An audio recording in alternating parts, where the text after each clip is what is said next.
To see what congressional Democrats wish to do to America, just look at the result of yesterday's election in New York, where their party installed a communist as the mayor of the largest city in the nation.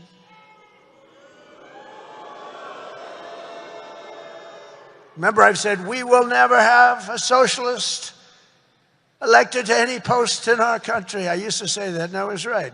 We skipped socialist and we put in a communist instead. That didn't work out too well. But as I've warned for many years, our opponents are hell-bent on turning America into a communist Cuba or socialist Venezuela, and you see what happened to those places.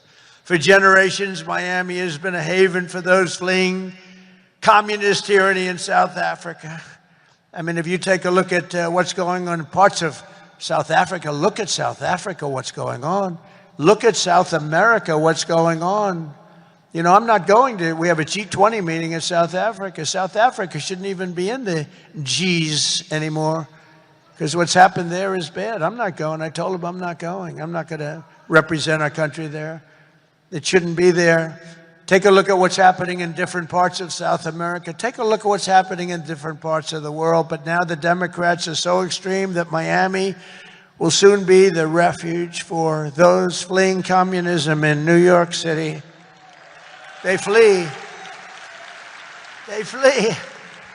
Where do you live? New York City, but I'm trying to leave because I don't want to live in a communist regime.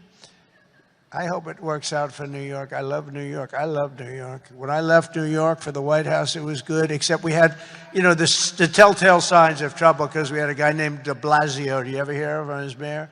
He goes down as probably the worst mayor in history. Then he went to Harvard to teach government. Do you believe it?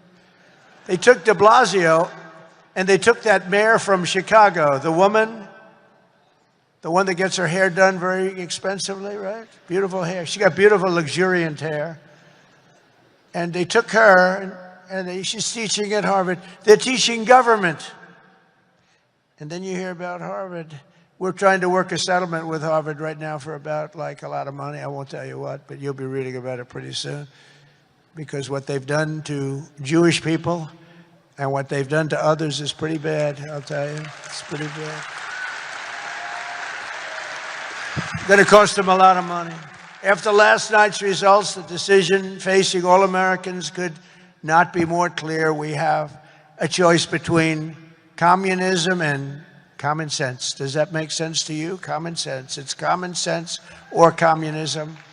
And you know, you take a look back 1,000 years, it hasn't worked.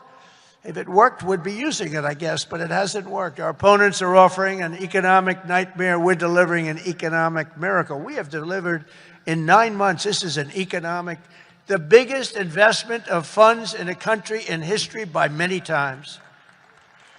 That's good.